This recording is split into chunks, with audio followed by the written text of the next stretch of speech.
I have a story for you that is so insane that I would completely understand if you didn't believe it. I'm not talking about Trump being the Republican nominee, but this story is all too real. Thomson Reuters is all over it in their daily dispatch on underreported news. In Kenya, or Kenya, as some like to say, two men have been accused of gay sex. Now you might say, well, David, wait. It's already not making any sense. What do you mean they've been accused of having gay sex? That's right. In Kenya, the state punishes same-sex sexual acts as crimes. So let's get past that and continue. How does Kenya determine or test for whether someone has had gay sex?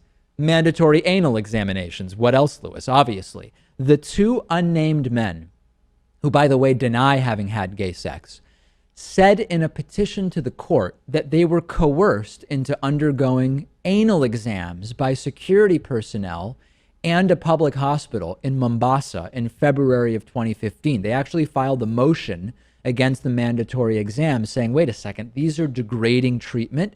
These violate every reasonable human rights convention.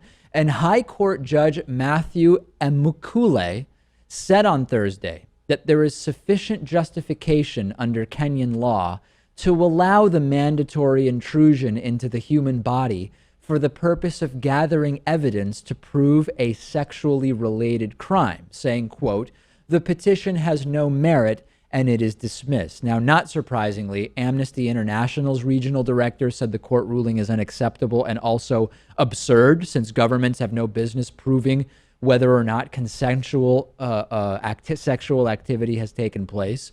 Human Rights Watch has said the examinations amount to torture under international law. And meanwhile, even though the accused's case against the anal exams has been dismissed, there's still the primary case against the men for allegedly having gay sex. That continues, Lewis. What a world. What a world we are living in at this point. Yeah. Fascinating how things change and the times change. I mean, there was a time when this type of sexual intercourse was so common.